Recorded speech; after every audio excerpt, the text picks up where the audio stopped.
What is going on, guys? How are all of you going today? So I have got a really interesting topic for you, and I came across this article and I'd been looking for something. I come across these stats at one point and I don't know exactly where they're sourced from, but this is from this is a college educated with bad wife material. So this was I guess the sentiment was shared across this website that I've linked below, and also divorcemag.com. And some of you may have remembered the interview that I did with Bettina Arndt, and we spoke at the beginning, and even Bettina agreed that we should not necessarily that you should just avoid anyone who declares himself a feminist. And as we know, the majority of people that do go to university, particularly females, do declare themselves feminists, and increasingly the amount of men that go to universities, and again, they are more likely to commit sexual predation towards females than your regular everyday guy is. But I'm not going to say that's not the topic of my video, and I do want to stress that I'm not attacking anyone here. I'm simply reading an article. It's very, very important. Simply reading an article, maybe giving a few little quips in between, but this is really important for you to hear. And if this does get a little bit long for you, check out the link below. But let's get into this, shall we? According to a study published in the American Law and Economics Review, women are responsible for filing approximately 70% of divorce cases in the US. So if that wasn't a good enough case to say you don't want to get married, I don't know what is. Statistics are hard to come by for other countries, but it's safe to guess that the average rate would be somewhere between 60 to 80%. 70% sounds like a big number for American couples, but it actually gets worse for men who marry college-educated women. According to the study, evidence is given that among college-educated couples, the percentage of divorces initiated by women is approximately 90%. So let's look at that 60 to 80%, right? There's obviously a fair few women in there that are not college-educated. So out of the ones who are college-educated, 90% of those ones that initiate divorce, right? I'm just trying to be very clear about how this reads. Very clear about how this reads. Yeah, so the percentages among college-educated couples. So basically, if you marry a college-educated woman, then if there's going to be a divorce, which is probably quite high chance, 90% chance is going to get initiated by her. What the? Is it possible that the more a woman learns and the more money she earns, the less she wants to be tied into a traditional role of playing second fiddle to him in a relationship? Possibly. However, the rates of divorce are still very high in countries where women don't attend a university in high numbers and can't earn much or any money of their own, so it wouldn't be accurate to put it down to those two factors alone. Although one of the other factors would be no-fault divorce. According to the above-mentioned study, as a woman's earning capacity increases relative to her husband's, it may be in her interest to seek out another spouse more equal in ability and earning power, who will simply be a better companion or more comfortable with her high ambitions for herself, quote unquote. High ambitions for herself. More like her ego.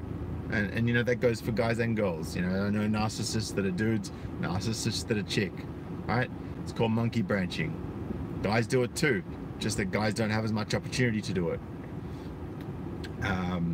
Alas, that's where the difference lies between men and women. Most men tend to enjoy taking on the role as a woman's protector and even provider because it can give a man a feeling of confidence, knowing that his woman needs him and relies on him. On the other hand, most women aren't naturally wired to enjoy being a protector and a provider for a man. That's true, by my best estimations. So if a woman feels like ends up feeling like she's a man's protector or provider in a relationship, in addition to the relationship having other problems, e.g. lack of sexual attraction, fights and arguments, being taken for granted.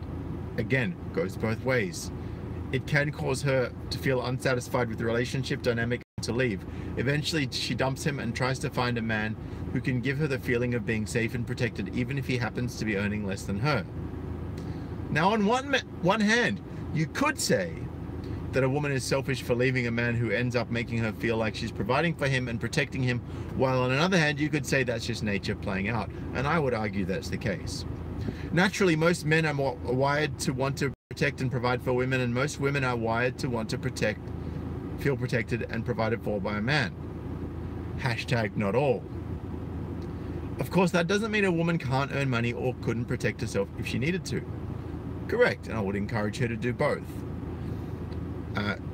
Additionally, it doesn't mean that women shouldn't earn, if a woman is earning money, that's very similar. Here we go. It also doesn't mean that men should provide everything for women and be servants to women. Very correct, guys. Take note of that. Take note of that. Additionally, it doesn't mean that women shouldn't earn money and pay for things or buy things for their man in a relationship. 100%. 100%. Okay? If a woman is earning money, then she should contribute just as much as the man does financially. 100% agree. 100% agree. So the fact that men are naturally wired to want to provide and protect doesn't mean that a woman should get a free ride and just sit back as her man pays for everything they need as a couple, so she can go on endless shopping sprees for herself. Correct. Instead, what it means is that men and women are naturally wired to like a certain relationship dynamic, in most cases, I would argue, i.e. the traditional relationship dynamic where the man is the protector and the woman feels safe about him being able to help provide a better future for the both of them. And when that dynamic isn't in place, breakups and divorces are much more likely to happen. That is correct. Update. Interestingly, another study that I featured in a recent video found that even feminist women preferred men who treated them and looked at them in a more traditional way, i.e. as wanting and needing the protection of a man and wanting to play a more feminine role in a relationship. The link to watch the video from this article is there in the article, and that's actually interesting because Jordan Peterson's wife, who he's been with for a number of years, and it appears they have a very, very good relationship, right? His wife was actually originally a feminist, and he eventually said to her, he goes, look, I'll marry you, but my surname or nothing else. Right? So he set the rules, and that's what you have to do in a relationship. Otherwise, you will become the beta male and you will become unattractive. And, you know, people might argue that I'm wrong on that, but, you know, try to ignore my advice and see what happens. Just saying.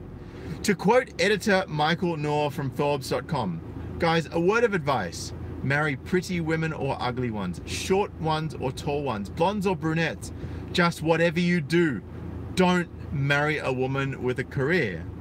And I'm sure there's plenty of guys that are happy with women with a career, but there's clearly from these stats plenty that are miserable now being divorced from a woman that had a career. According to Mr. Knorr and many social scientists, by marrying a college-educated career woman, aka typically those people would also be feminists, that just tends to be the natural. If you're a feminist, you're more likely to be a college-educated career woman. If you're a career woman, you're more college-educated career woman, you're more likely to be a feminist. Those two things are fairly synonymous, not always, but I would say in the vast majority of cases. It seems that recent studies have found that professional women are more likely to get divorced, more likely to cheat on their husbands, and less likely to want to have children. Perhaps this is because they feel they have more options, and perhaps they do. But, you know, let's just take this as it is from the article, shall we? And you can make your own decisions. Yeah, more likely to cheat on their husbands and less likely to want to have children. And particularly for you guys who want to have kids, that's obviously a very bad thing as well. If they do decide to have kids, they are more likely to be unhappy about it. By the way, I am not suggesting that it's best for women not to be college educated or have a career. Right? Neither myself or the author of this article are.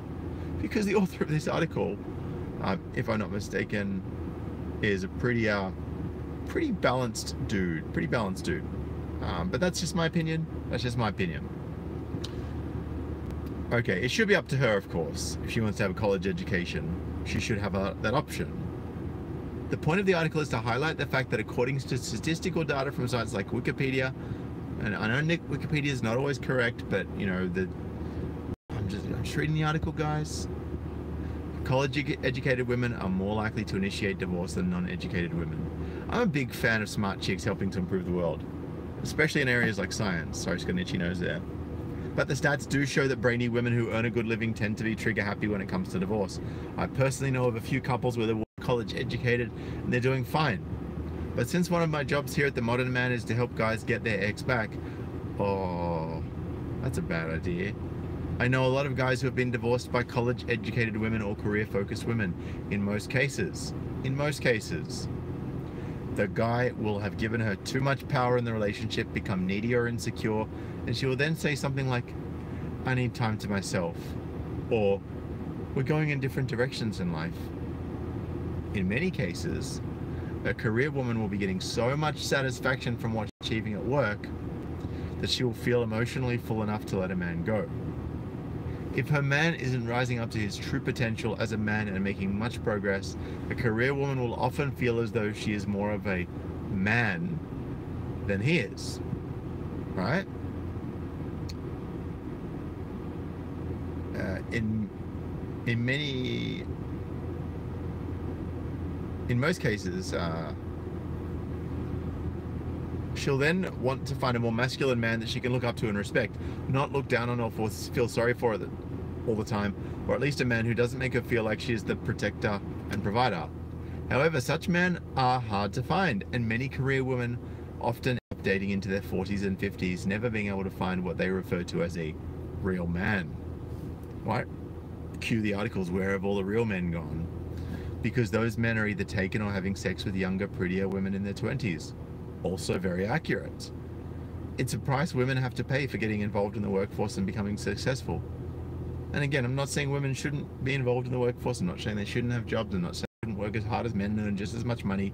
Because when you do work as hard as men and you do the same job, you earn the same money. There's no wage gap, right? It's an earnings gap.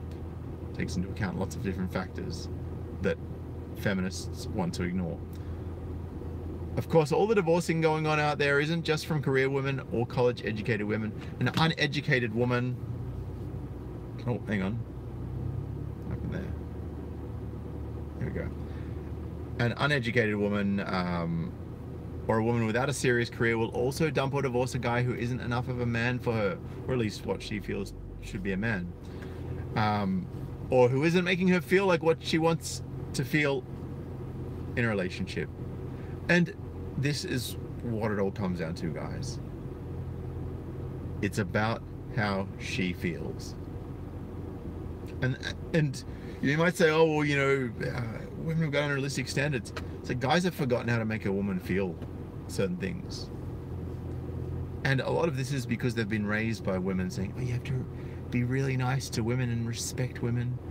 And I'm not saying you shouldn't be respectful in the way that you conduct yourself towards other human beings. I'm not saying that at all, because you totally should be. Unless they have shown that to earn your respect, in which case, fuck them. But, you know, if they're just an everyday human being and they haven't done anything wrong to you, just be respectful in the way that you conduct yourself towards them. Alright? Anyway, you know, if you're not raised by someone who shows you how to be respectful towards other people, or who sets an example where it doesn't necessarily mirror respectful behavior or respectable behavior, then of course you're going to not exhibit that respectable behavior also. Here we go. However, the statistics definitely show the college-educated women and career-focused women tend to dump or divorce men in higher numbers. In other words, the more she learns and the more she earns, the higher the chance that she will stray or just won't stay. Right? So the question is, are college-educated women bad wife material? Well, the answer is that a lot of it depends on who she marries. If she marries a man who knows how to make her be a good woman to him, and their love is true from the beginning, and I'm going to add a bit here, and he knows how to make her feel the way that she needs to feel in order to want to stay with the person, then they should be fine. Yet if she marries a guy who allows her to get away with treating him badly and isn't able to make her feel like she's in love with him, then the relationship is going to have all sorts of problems. Lack of sex, lack of affection, arguing, tantrums, ignoring each other, feeling disconnected. Notice how feeling plays a very big part in this. As a result of her ability to leave and support herself financially due to her career success, she has the option to leave, and in many cases, she won't have the motivation to keep working on a relationship where she isn't in love anymore. So it could be the exact same woman, but she married a different type of guy, and as a result, the outcome was either stay together for life or end in a divorce. Of course, sometimes it's because the woman is a horrible woman and would divorce any man she got married to. Yet, if you're honest about it, you'll realize that those women are the majority. And yes, I know I'm maneuvering. It's just got someone else coming in and they need to be able to walk past me in the driveway where I am. Turn that sensor off. So, yeah, yet if you're honest about it, you'll realize that those women are the majority. The majority of women are naturally wired to want to be in a relationship with a man who makes them feel safe and protected, even if she's earning more than him. And if a woman finds that, it's highly unlikely she will want to divorce him. I'm going to agree with that because I've seen that dynamic so many times, and it was 100% correct. 100% correct. In my view, and in the view of so many things that I've read from credible sources, 100% correct. The majority of women are naturally wired to want to be in a relationship with a man who makes them feel safe and protected, even if she is earning more than him. And I know there's some of you guys that watch my channel whose wives earn more than them, but yet you're in happy relationships. Right? And she doesn't feel like she's having to pull all the weight because you guys know how to be masculine men. Right? And I know that some of you might say, well, why are married guys watching MGTOW content? Well, it's actually red pill knowledge, guys. So important for all of you to know. Yet if you're honest about it, you'll realize that those women are the minority, and that is correct. They are the minority. The majority of women are naturally wired to want to be in a relationship with a man who makes them feel safe and protected, even if she's earning more than him. Yep. I'm sorry I keep repeating myself, guys. There's a lot of text on this page and you get caught up. Why? It will be very difficult for her to find a man who can accept her level of success, not become insecure about it, and at the same time make her feel safe and protected with him. Personally speaking, the men I know who are happily married to career women or happily educated women are the men who are rising through the levels of life and reaching for their true potential as a man. The men aren't all earning more than their women. The men are rising up and reaching for his true potential. The man's rising up and reaching for his true potential as a man, so he doesn't feel intimidated by or insecure about his wife's success with her career. Instead, he is proud of her and happy that he has a woman who's capable of earning money, succeeding in her career, and enjoying her life with him at the same time. Now, I'm going to argue with you on this particular point, Dan, and say that guys don't feel insecure about their wife's success. Guys feel insecure about how their wife is going to behave, feeling like she's the main breadwinner. Right? Guys are not insecure about their wife's success. They are just maybe not feeling like they're pulling their weight. It's not insecurity about their success. It's about not feeling like they're pulling their weight in the relationship, relatively speaking. Changing times, changing relationships. The world isn't the same as it was 100 years ago. Heck, it's not even the same as it was back in the 1980s, 1990s, or the very early 2000s. These days, many TV dramas and sitcoms glamorize the idea of cheating and divorce. Celebrities who appear on TV talk shows often proclaim to be so much happier after getting divorced and finding a new man. Back in 1900, it would have been shameful to divorce or break up, but these days, many celebrities and pop idols tend to portray divorce as a cool thing.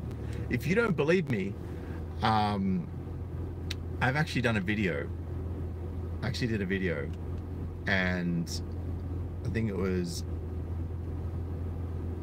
I'm just gonna quickly give you the title of that so you can go check it out if you like, because it's very, very, very, very, very interesting. Very interesting. And it's MSM stands for mainstream media. MSM, quote, glorifying and promoting carousel riding. Go and check out that video. It's fascinating, and you will see the way the mainstream media, right? And it's down the bottom, it's got a little caption: rise of the female cheater, research show more women are cheating. And you know, I know women and men both cheat, so don't hate the player, hate the game. It's only got 245 views in the last month, so it's obviously been quite buried, but it's a really interesting one for you to go and check out. Anyway, celebrities who appear on talk shows often proclaim to be happier Yeah, portraying as a cool thing. Times have definitely changed, and along with it, so have ideas about what a relationship between a man and a woman should be. Here are some insights from a few studies. A. The man is the breadwinner. A study in the research journal Social Forces found that most women, even the self-proclaimed feminists, are happier when their husband is the main breadwinner. Many women will try their hand at a career, but will often change their mind later in life and want to be a stay-at-home mum. As the Minister for Women, Kelly O'Dwyer, has just done, she's quit politics to become a stay-at-home mum. Textbook example. Many women will try their hand at a woman's place is not in their home or being a housewife. Instead, her place is what she wants it to be. However, in today's world, a woman grows up being told that she should have dreams like a man and do whatever she wants. For a lot of women, that sounds great until their maternal instinct kicks in and they fall in love with being a mother and supporting their husband or man by cooking, cleaning, and being his cheerleader while he takes on the role as the breadwinner for the family. And you see so many times when a woman actually, you know, finds, right? When they actually find that partner that they want and they decide that they want to be a mother, they'll get shamed by other women and other feminists, right? And it's just disgusting, in my personal opinion, that women would actually attack other women for making a choice. Isn't feminism all about advocating for women and advocating for choice? Apparently not, if you ask a college feminist, because unless you're towing the line they want you to tow, then it's not going to work out too well for you. All right, children later in life. 43% of college-educated women from Generation X, born between 1965 and 1978, are not mothers and are happy about it too, for now. For now, that is. Studies in the UK, Europe, and the United States, basically all of the Western world, show that remaining childless is now the choice of significant numbers of educated women. As one college-educated woman put it, "I've never felt maternal and can't think of anything worse than children. I want to do clever things and reach my full potential." Because that's what the media told you, isn't it? That's what your university professor told you. A child will get in my way. She may never change her mind, or she might suddenly change her mind and want children one day, and that's okay. Each to their own. However, as you would have seen, most career women regret it later in life and end up going through a lot of stress when trying to make IVF work then, or ending up having to use a surrogate to produce offspring. Dedicating herself to work rather than you. According to data from the Survey of Income and Program Status Participation, the more hours a woman works outside the home, the more higher the possibility of divorce. Interestingly enough, the same statistics do not apply to men, which suggests that a traditional approach to relationships, i.e. the man is the breadwinner and the woman is his cheerleader, lover, and mother of his children, may still be the best option if you want your marriage or relationship to stand the test of time. Interesting thoughts, hey? Conflicting statistics. According to research at the University of Pennsylvania's Wharton School, 81% of college graduates over the age of 26 who got married in the 1980s were still married 20 years later. For college graduates under the age of 26 who married in the 1980s, 65% of them were still married 20 years later. However, when it came to couples who got married at the same time but who were only high school graduates, only 49% were still married 20 years later because they got married too early. But I'm not saying you have to wait till you're 35, 40, but you got married too early, right? You shouldn't get married when you're 18, 19. In most cases, it doesn't work. Sometimes high school sweethearts work out. A lot of the time, it doesn't work.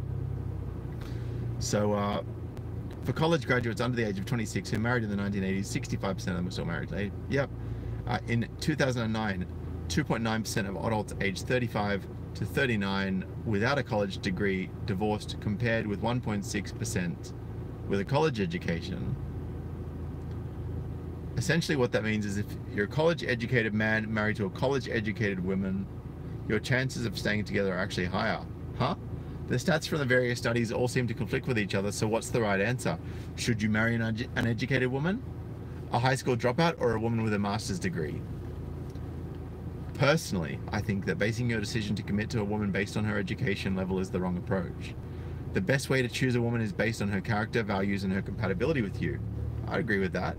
But if her character and values is aligned with feminist rhetoric and what feminist propaganda has pushed on her, then that's probably going to be a really bad outcome for you in the long term, in my personal view.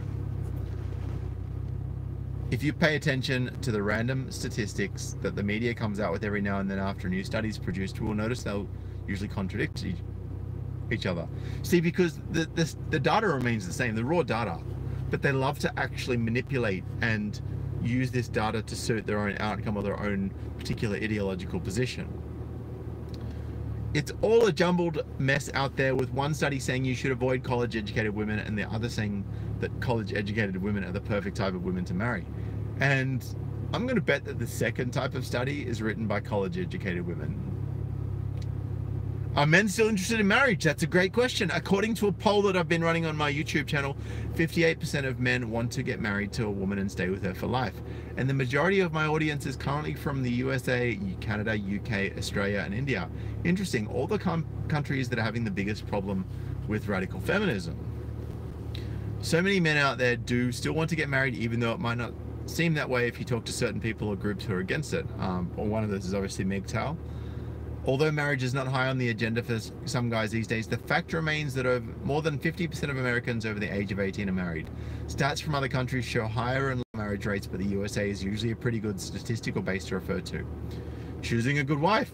Whether you're planning to find a woman to marry very soon or maybe interested in marriage later in life, choosing a woman who is good wife material could make the difference between celebrating your 50th wedding anniversary together or losing 50% of your assets, aka your shit, in a divorce court.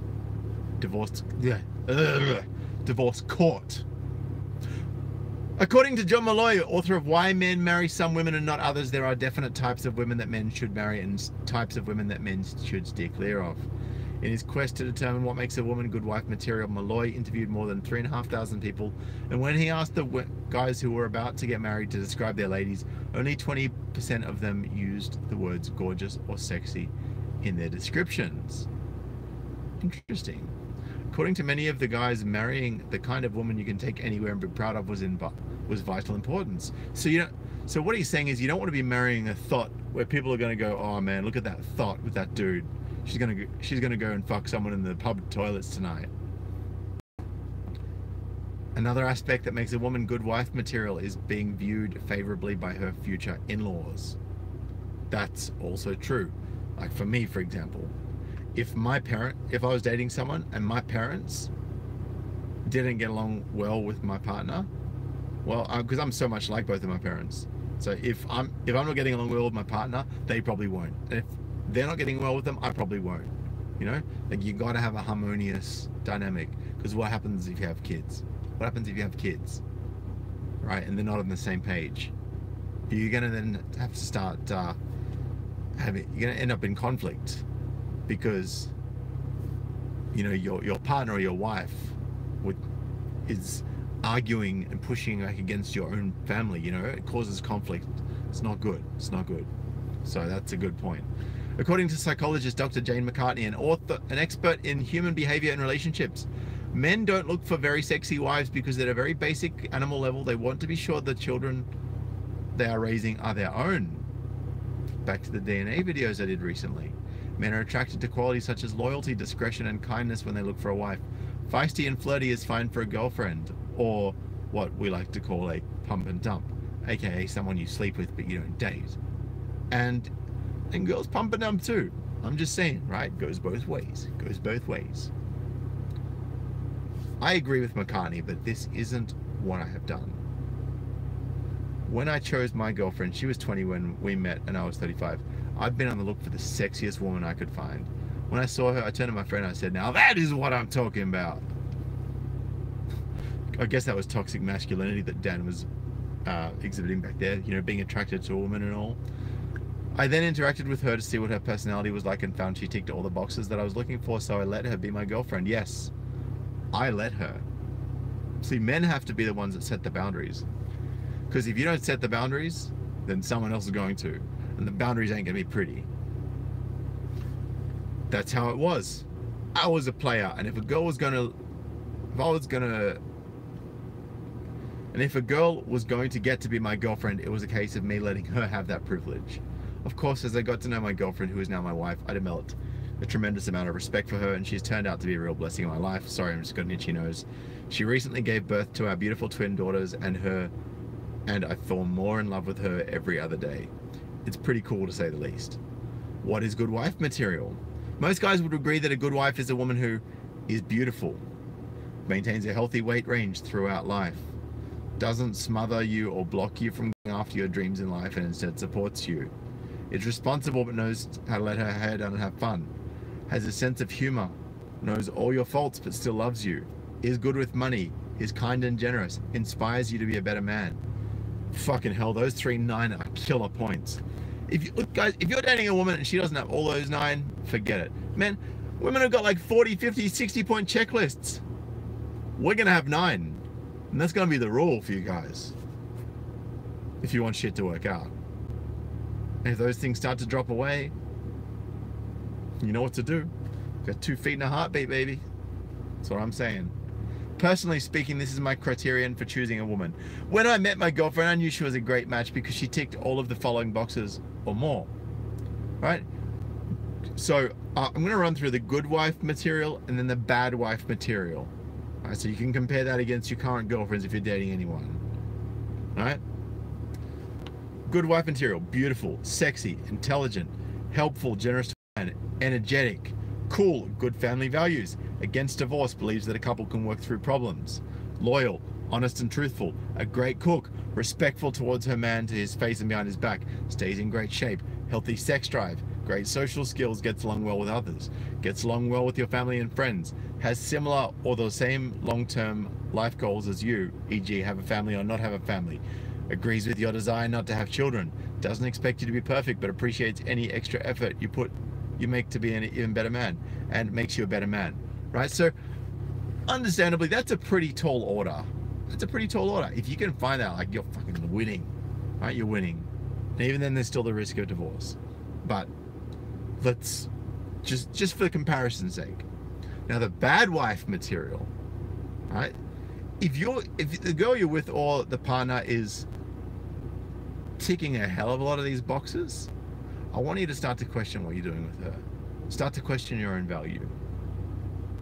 Bad wife material: average or ugly, plain Jane, no sex appeal, dumb, selfish, lazy, socially awkward, doesn't care about family values, thinks divorce is a good thing, can't be bothered working through any problems, disloyal, lies often, hopeless cook or unwilling to cook for her man, disrespectful towards her man to his face and behind his back, overweight or puts on a lot of weight when in a relationship, not interested in sex, poor social skills, causes problems with your family and friends, disagrees with your long-term goals, disagrees with your view on not starting a family with her, gets angry, complains, or wants to break up over small things that can be improved or fixed with a bit of effort, and brings you down.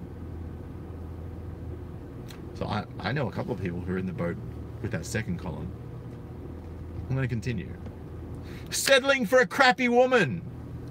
And when I say crappy woman, I mean a woman who is not ideal relationship material, let alone wife material.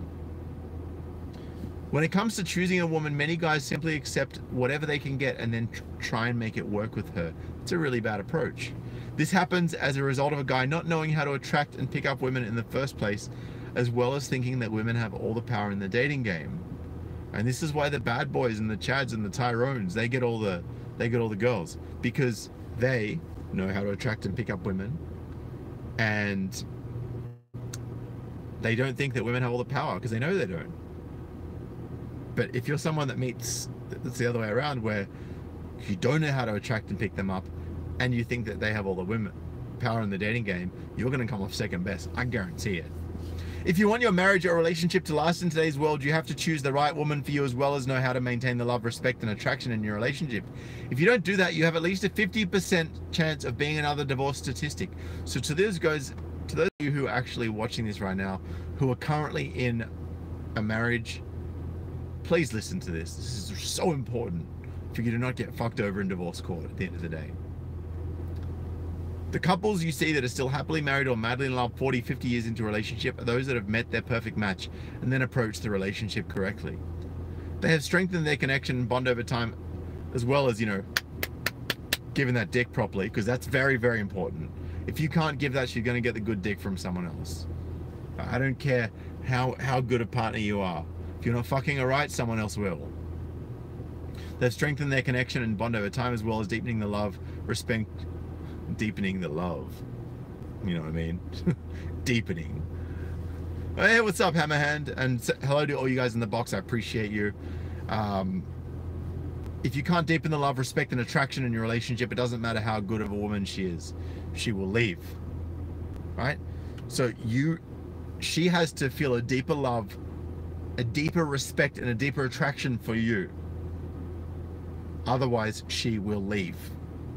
Understand this, absorb it, digest it. This is fact. You have to be able to create and maintain a relationship dynamic that leads to both of you falling more and more in love with each other over time. Well, I would argue that she needs to be more in love with you than you are with her. Otherwise, you're in trouble. You're in trouble. All right, just got someone saying the real men should scratch their beards right now. Hammerhand, I'm looking at you, brother. Looking at you. Just gonna take a moment. Just I'm gonna get this all nice and neat. Fair damn. Holy crap! Look at that light coming. Look at that light. Look at that light against that fire. Damn, son. All right. Sorry, I'm getting distracted here. So without that, either one of you will eventually want to leave. Here we go. Meet Britain's. Oh God. Meet Britain's worst wife.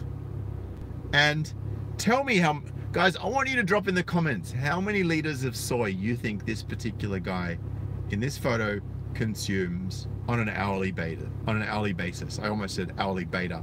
Pretty appropriate. So that hang on. Look at that guy.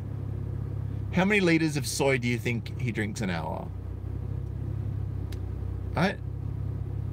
And do you think she's a feminist? Can you see the dynamic here, guys? Kate Thompson's husband does most of the cooking. Kate Thompson's referred to as Britain's worst wife, and she is proud of it. Of course she is. In her own words.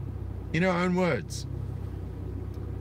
My husband is the kindest, most considerate man in the world. During the 7 years we've been married, Ben's done most of the cooking, cleaning and ironing without ever being asked. And yes, he works full-time, and if you think I reward his sterling domestic efforts with treats in the bedroom, I'm afraid I fail in that department too. Intimacy is reserved only for his birthdays, and then just the ones with a 0. So he gets laid every 10 years by his wife. Yeah. That's a real good outcome, eh?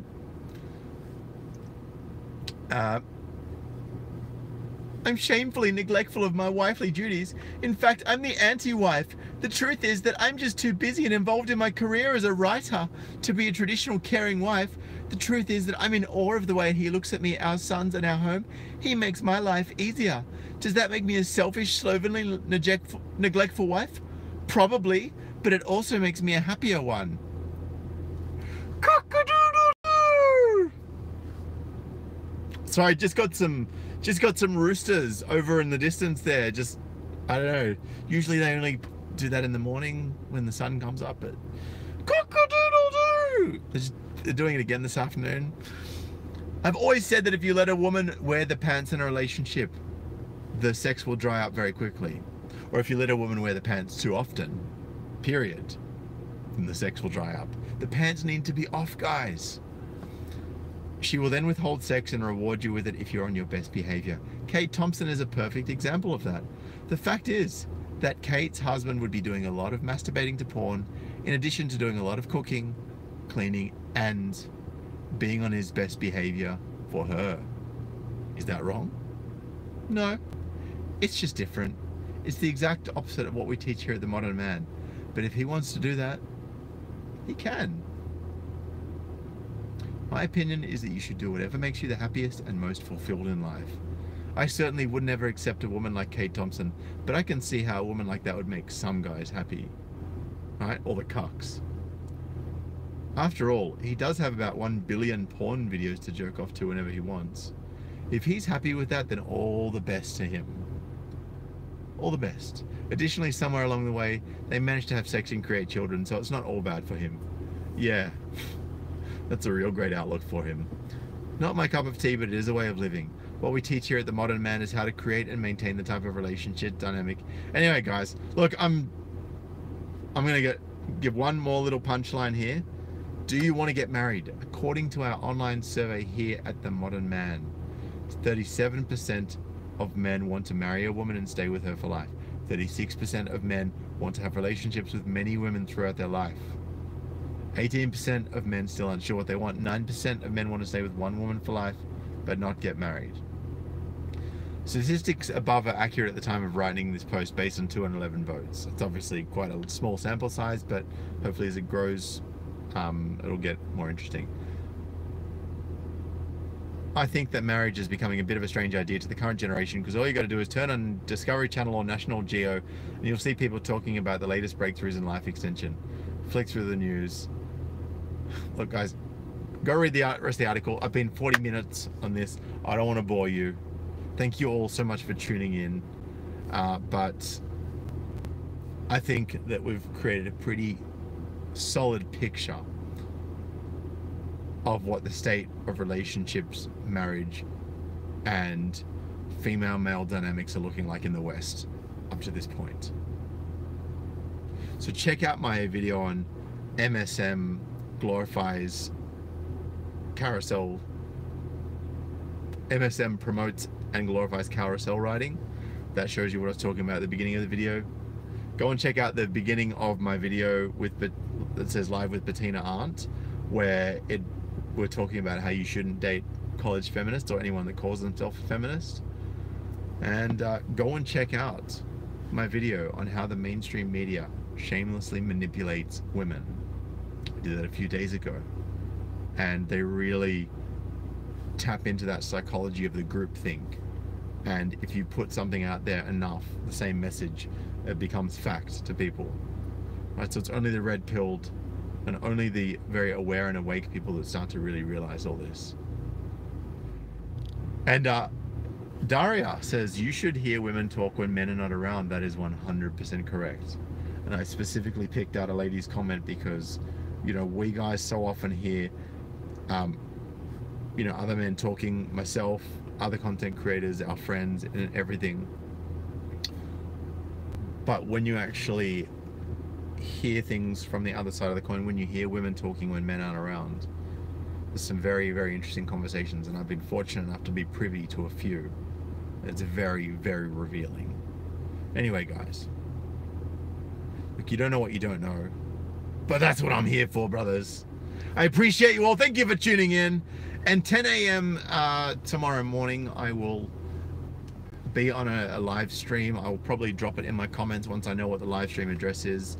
But I'll be talking MGTOW with Elizabeth Hobson, the media director for Justice for Men and Boys in the UK. Really looking forward to that. Her and I have chatted extensively. We're on the same page with a lot of things, and she's a good chick. She's one of the traditional ones, and she's not an AWOL. No, she's not an AWOL. No women are, all women are like that in some way. You know, we're talking about human nature here, but it's good that some realize that there needs to be balance and equilibrium and a bit of a yin yang. And just got a donation from the rapper's son. $5 says get work, go broke. Yeah, that's exactly right, Gillette. Speaking of get work, go broke, I'm going to do a video on this probably tomorrow, Arvo. Huffington Post. Huffington Post. And what's that other bullshit? Huffington Post and BuzzFeed. All their opinion editors, all their opinion writers have been sacked. Because talking bullshit doesn't make money. Just saying. But yeah, I'm gonna do another video on that, guys. I'll leave it for now. I appreciate you all. Catch you in the next video.